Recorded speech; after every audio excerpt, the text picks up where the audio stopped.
Hormuz జలసంధికి మీ దేశాల యుద్ధ నౌకలను పంపించండి అంటూ అగ్ర దేశాలను రిక్వెస్ట్ చేస్తున్నారు అమెరికా అధ్యక్షుడు డొనాల్డ్ ట్రంప్. నిన్నటి వరకు అంతా మేమే చేస్తాం, హర్మూజ్ లో ఉన్న నౌకలన్నింటికి రక్షణ కల్పిస్తాం, జలసంధిని తెరిపిస్తామంటూ ప్రకటనలు చేశారు ట్రంప్. మరి ఉన్నట్టుండి ఆయన స్టాండ్ ఎందుకు మారింది? మీ దేశాల యుద్ధ నౌకలను కూడా పంపండి అంటూ చెబుతున్నారు. మరి దీని వెనుక అమెరికా స్ట్రాటజీ ఏంటి? ఇరాన్ యుద్ధాన్ని ట్రంప్ ప్రపంచ యుద్ధంగా మార్చాలనుకుంటున్నాడా అనే క్వశ్చన్స్ అయితే రేజ్ అవుతున్నాయి. సార్, మరి దీనికి సంబంధించి మీరేమంటారు? అంటే మీరు అన్నట్లు హర్మోజ్ జలసంధి స్టేట్ ఆఫ్ హర్మోజ్ని ఇరాన్ బ్లాక్ చేసినప్పటి నుంచి ట్రంప్ ఇచ్చేసిన హెచ్చరిక ఏంటంటే, ఫస్ట్ హెచ్చరిక, మీరు స్టేట్ ఆఫ్ హర్మోజ్ను రిలీజ్ చేయకపోతే ఇరాన్ ఆయిల్ ఇన్ఫ్రాస్ట్రక్చర్ పైన అటాక్ చేస్తామని ప్రకటించాడు.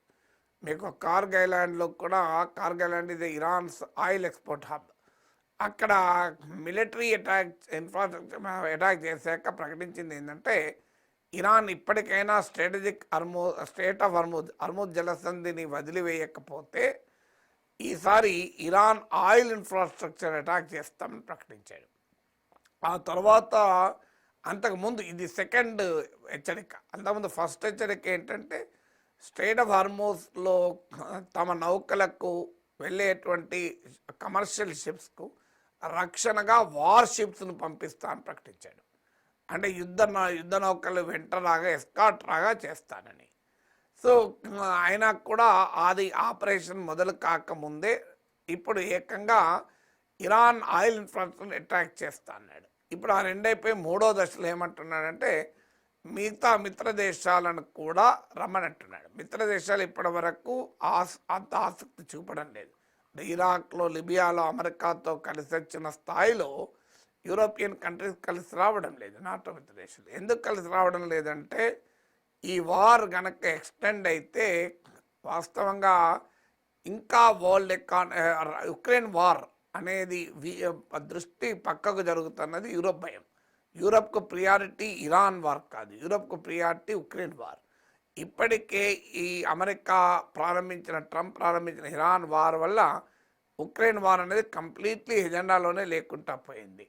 నిన్నటి దాకా ట్రంప్ మధ్యవర్తిత్వం జరుపుతానని తిరుగుతూ ఇప్పుడు పుటిన్ నేనే మధ్యవర్తిత్వం జరుపుతా అంటున్నాడు. సో యుద్ధోన్మాది శాంతి దూత అయిపోయాడు. సో పుటిన్ బలం పెరిగింది. Putin has become stronger. Russian economy strong అవుతుంది ఆయిల్ ప్రైసెస్ పెరగడం వల్ల. రష్యన్ ఆయిల్ పైన అమెరికానే శాంక్షన్స్ ఎత్తేస్తుంది. అందువల్ల ఈ ఇరాన్ వార్ ఎక్కువ రోజులు కంటిన్యూ కావడం వల్ల రష్యా బలపడుతుంది. అది తమకు నష్టమని యూరోప్ భావిస్తుంది. అందువల్ల ఈ వార్ ఎక్స్టెండ్ కావడానికి యూరోప్ కోరుకోవడం లేదు. తమ ఎకానమీస్ పైన ఇంపాక్టే కాకుండా స్ట్రాటజిక్గా ఇది రష్యాకి అడ్వాంటేజ్గా మారడం మీకు యూరోప్కి ఇష్టం లేదు.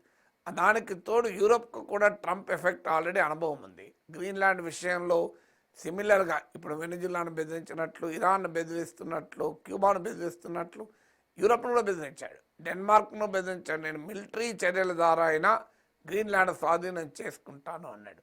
సో యూరోప్ నాటో ఏం చేస్తుంది, నన్ను గ్రీన్లాండ్ నేను ఆక్రమించుకుంటే నాటో ఏం చేస్తుందని ప్రశ్నించాడు. నాటోలో మిగతా వాళ్ళందరూ దేనికి పనికిరారు నా ముందట అన్నాడు. సో నాటో నుంచి అమెరికా వెళ్ళిపోతుంది అని నాటోను ఇల్లెజిటిమైజ్ చేస్తూ మాట్లాడాడు ట్రంప్ మాట్లాడాడు, జేడీ వాన్స్ మాట్లాడాడు, అందరూ మాట్లాడారు. తర్వాత మీకు యూరోపియన్ సెక్యూరిటీ వాళ్ళే పెట్టుకోవాలి, మేమెందుకు పెట్టుకుంటామన్నాడు. ఫస్ట్ టైంలో 2% ఆఫ్ జీడీ పెంచాడు, సెకండ్లో 5% పెంచాడు. అందువల్ల మీకు ఇరాక్ వారప్పుడో, ఆఫ్ఘాన్ వారప్పుడో, లిబియా వారప్పుడో ఉన్నంత బలమైన ట్రాన్స్ అట్లాంటిక్ పార్ట్నర్షిప్ లేదు ఇప్పుడు. అంటే అమెరికా యూరోప్ల మధ్య భాగస్వామ్యం లేదు. ఎందుకంటే నాటో సభ్య దేశాలు అత్యధికం యూరోపియన్ కంట్రీసే. సో అందువల్ల ఆ ట్రస్ట్ లేదు. అమెరికాకు యూరోప్కు మధ్య చాలా గ్యాప్ వచ్చేసింది. ట్రేడ్ డీల్తో మొదలుకొని అన్నిట్లో గ్యాప్ వచ్చింది. సో అందువల్ల ఇప్పుడు అమెరికా వెంట ఇరాన్ ఇస్లామిక్ రెజీమ్ పడిపోవాలని యూరోప్కు కోరికున్నా అమెరికాతో కలిసి యుద్ధం చేయడానికి ఆ రకమైన ఆసక్తి లేదు. అందులో యూరోప్ మొత్తంలో కూడా మీకు ఈ ఫార్ రైట్ టెండెన్సీస్ పెరిగిపోయాయి. అంటే మనకేం సంబంధం, మన దేశం మనం చూసుకోవాలి తప్ప ఎక్కడో పోయి వారు చేయడం ఎందుకు అని. ఈవెన్ అమెరికాలో ట్రంప్కు అనుకూలమైన మేక్ అమెరికా గ్రేట్ అగైన్ లాబీస్లోనే వ్యతిరేకత మొదలైన యుద్ధం పట్ల. సో మాకెందుకని అందులో ట్రంప్ అనుభవం చూస్తున్నారు యూరోపియన్ లీడర్స్. అమెరికాలో మెజారిటీ ప్రజలు యుద్ధాన్ని వ్యతిరేకిస్తున్నారు. సో ఇలాంటి పరిస్థితుల్లో తాము ఈ రొచ్చులో ఎందుకు దిగాలి అనేది యూరోపియన్ అనుమానం. ఎలాగైనా వాళ్ళని దించాలని ట్రంప్ ఆలోచన. కానీ ఇరాన్ కోరుకున్నదే ట్రంప్ చేయాలనుకుంటుంది. ఇరాన్ లక్ష్యం కూడా అదే, ఈ వార్ను హారిజెంటల్గా ఎక్స్పాండ్ చేయాలి అని. అంటే కేవలం అమెరికా, ఇజ్రాయెల్, ఇరాన్లే ఉంటే ఈ వార్ ఆగదు, వార్ నిలబడదు. అందువల్లనే Saudi Arabia, Kuwait, బెహ్రాన్, Oman, UAE, ఇలా తుర్కీ, అజర్బైజాన్ చాలా దేశాలు ఇందులోకి లాగింది ఇరాన్. ఇప్పుడు ఇక మిగిలిన యూరోపియన్ కంట్రీస్ని అమెరికా లాగుదామని చూస్తోంది. సో ఇరాన్ కోరుకున్నదే కదా. ఇరాన్ కోరుకున్నది ఈ వార్ ఎక్స్టెండ్ కావాలి. ఈ war geopolitical, geoeconomic cost పెరగాలి. అప్పుడు అనివార్యంగా అమెరికా పైన ప్రెషర్ వచ్చి యుద్ధం ఆగుతుందన్నది ఇరాన్ స్ట్రాటజీ. ఇరాన్ తమకు అయ్యే నష్టం ఎలాగో వస్తుంది.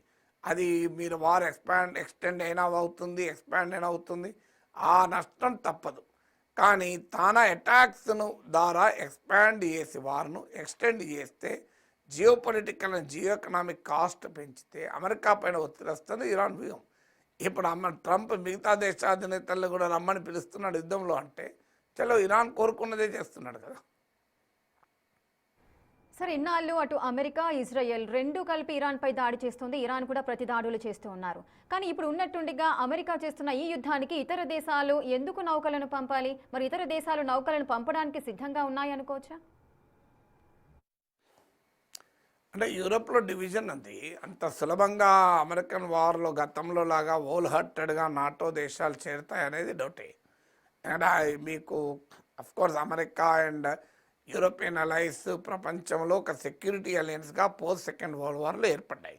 రెండవ ప్రపంచ యుద్ధానంతరం దీన్ని ట్రాన్స్ అట్లాంటిక్ పార్ట్నర్షిప్ అంటారు.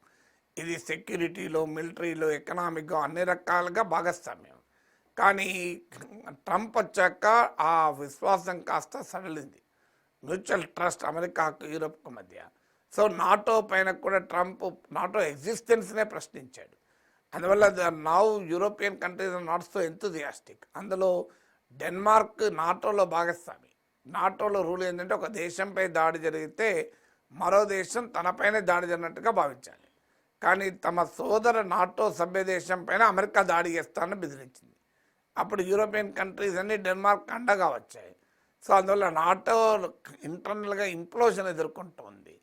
ఇలాంటి సమయంలో సింబాలిక్గా కలిస్తే కలవచ్చు, కానీ పూర్తి స్థాయిలో కలవటానికి సిద్ధంగా లేదు. ఇరాన్ మొదటి నుంచి కూడా హెచ్చరిస్తూ వచ్చింది, మీరు కనుక ఎవరు ఈ వార్లో ఎంటర్ అయితే వాళ్ళ సంగతి తెలుస్తామని. ఇప్పుడు మిగతా గల్ఫ్ దేశాలకు కూడా అదే పిలిపించారు, మీపై మాకేం వ్యతిరేకత లేదు, మీరు మా మిత్రులే, కానీ మీ దగ్గర అమెరికన్ మిలిటరీ బేసెస్ ఉన్నాయి, మీరు అమెరికాకు సహకరిస్తున్నారు కనుక మేము అటాక్ చేస్తున్నామని.